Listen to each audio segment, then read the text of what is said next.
So I promise this is the last I'm going to talk about HE stuff, frankly, because I think we've covered this pretty well in depth at this point, because usually I don't do 2 videos on a topic, let alone 3.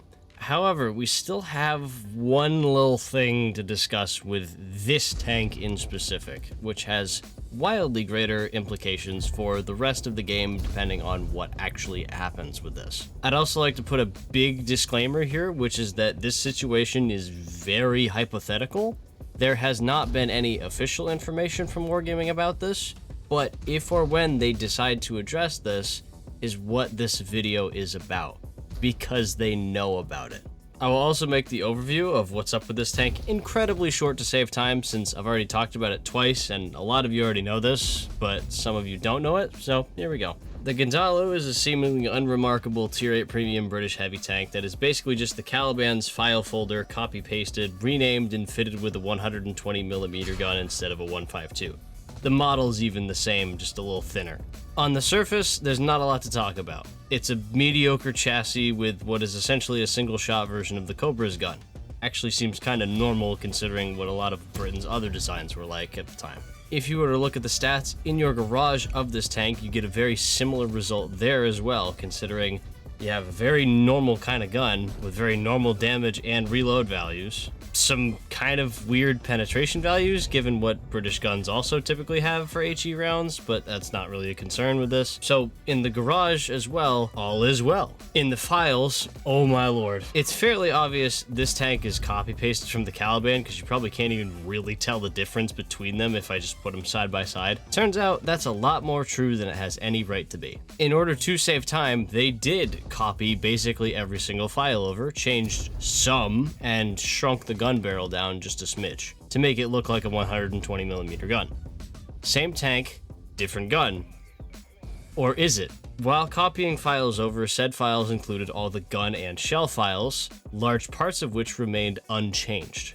All of the statistics you can see in the garage were changed to be what they are supposed to be, big air quotes. However, almost all of the hidden stats remained unchanged, and if you're wondering what that entails, oh boy. HE shells that fail to penetrate armor have their damage cut in half, approximately. It rounds to the nearest 5 up or down, depending on how the developers feel about a certain tank. There really is no rhyme or reason for it every time. If you have 300 HE damage, the damage gets cut in half to 150, and then 25% RNG is applied, and then the damage gets mitigated by armor, depending on your shell's base penetration, which we'll talk about in a second.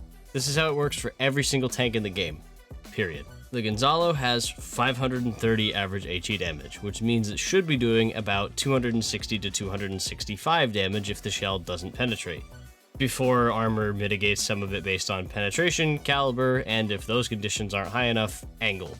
The Gonzalo does 420 damage on non-pens. Yes, really. This is because they copied the files over and didn't change this value here, likely due to not knowing what it was. They also did not change the module damage of the shells, once again, likely not knowing what it was.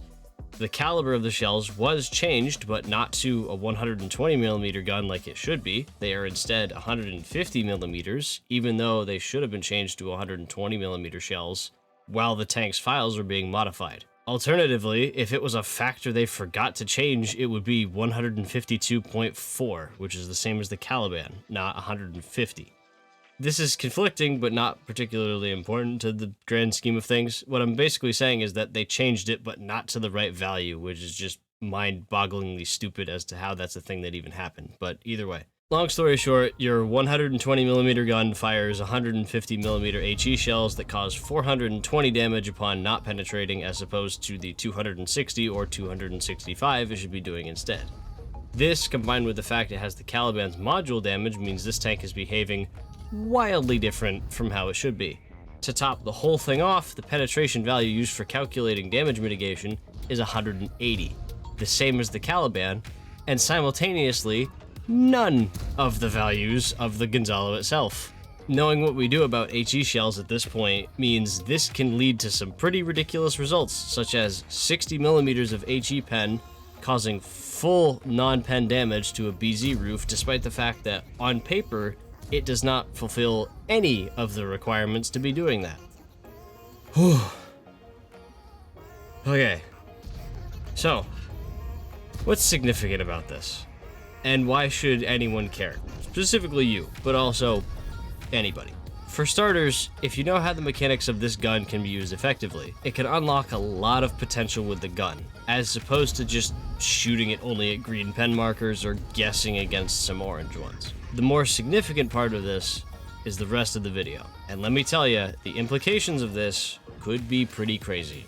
For starters, it's very evident this tank is not correct. It is functioning in ways that no other tank functions due to a shortcut taken in the development cycle of the tank. The tank has all kinds of incorrect values in the files, but none on paper. This would be a pretty clean-cut case for fixing the tank to be what it's supposed to be, if it wasn't for the only two words Wargaming hates more than preferential matchmaking: nerfing premiums. This is the bulk of where our discussion lies. You have a tank that is clearly mechanically kind of broken, that is not functioning the way it is supposed to be. Logically speaking, it would be really easy to change the tank back to the way it should be, if it ever existed that way. However, in doing so, you would make the tank less effective at a base level. Despite the fix being mostly technical, and it being something that is corrected to how the tank should technically be, it is still a 100% nerf, which Wargaming has outright refused to do for a decade at this point. Where this gets some larger implications is if Wargaming actually decides to do something about it. Let's run through the only two directions this situation can realistically go in, because I must reiterate, there are no plans on actually doing something, but I have been told Wargaming knows about this being a thing. So, hypothetical situation number one is pretty straightforward. They just don't do anything.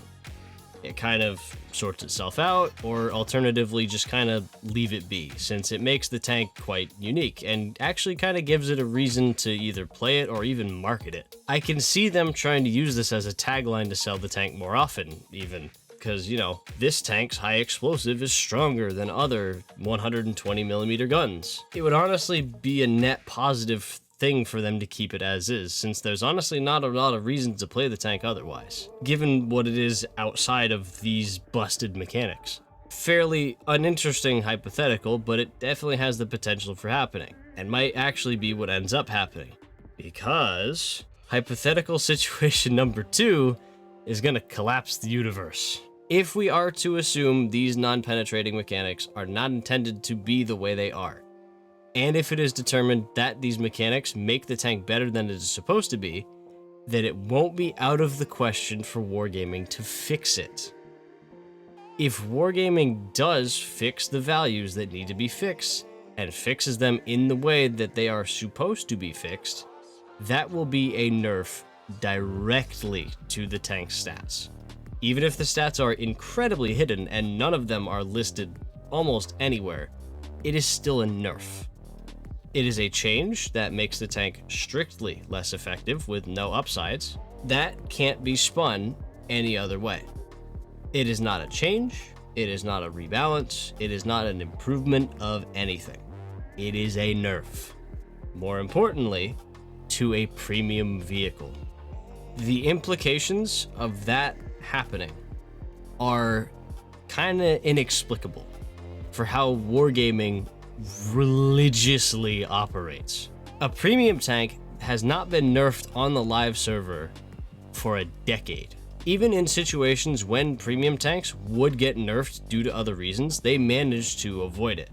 Case in point, the Progetto 46 got a free gun rammer when none of the tech tree tanks did, due to Wargaming removing the option to mount them on those tanks.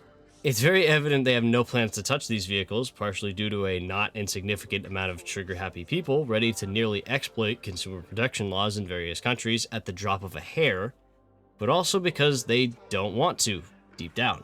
In this FOMO-injected world they have created, it is far from rare for tanks to be sold once and then never ever again. They've done it with tier 10 tanks 5 times now, like NFTs, and show no plans of stopping anytime soon with stuff like that. There's one that's been teased for over a year at this point they haven't done anything with yet. They've also done it with more than a few premium tanks, some of which are basically a guarantee to be because of how ridiculously good they are. Some because they're just that good, and others because their stats are very clearly overtuned. The tanks will very likely be sold again in the future, because if Wargaming pays attention to one thing, it's what people will pay money for. But for right now, there's no indication of if or when a lot of these tanks will ever return to sale. If the nerf to the Gonzalo were to take place, it shatters all of that from the ground up. It doesn't matter how rare or strong a tank is, it will no longer be immune to their rules they have set up. Currently, there's that huge facade where they pretend they can't do anything, even though people agree to this form every single update, which clearly states inside of it that they can do whatever they want to whatever they want in the game. When you buy a tank, you do not own that tank. You have purchased a license to play the tank as much as you want. Similar to the TS-54 from Watt Plus, but a lot less obvious, and it never truly expires until Wargaming does. If this tank was to get hit with the Nerf bat, that means a dozen others have no excuse to get hit as well. Some being extremely overdue, and some new faces who deserve a little tough love. This also means those tanks can return to sale in one shape or form. Wargaming no longer makes boring or terrible premium tanks with the fear of either overbuffing them someday or them being overpowered on a release, with a point of no return looming over their heads if that were to happen. This results in the BZ-176, the EBR FL-10, the E-25, and the Panzer V-4 returning to sale as often as Wargaming wants. They can also roll the stats of some tanks back if they're deemed too good upon release, because it will inevitably still happen. The premium tank power creep potentially becomes a rarity or accident, and tech tree tanks actually become viable again. Premium tanks become more of what they're technically supposed to be, which is kind of a novelty of convenience and not a power struggle of trying to outdo the tank before it, more specifically the tank that was in the box before it. The fear of missing out becomes sort of a myth since there's no real fear of imbalance anymore outside of Wargaming screwing stuff up. It's almost beautiful if you think about it. Like that's ever gonna happen. What a load. We can dream, but Wargaming is aware of what this tank is like. They're aware its stats are overtuned, and they know it isn't normal. We know nothing about how they may handle this process, but if they do make it less effective, maybe there's a cold chance in hell the BZ and other tanks get nerfed after all. Only time will tell. It's very evident they have no plans to touch these vehicles, partially due to a not insignificant amount of trigger-happy people ready to nearly exploit Oh my god, this sentence. Why did I write this in the script?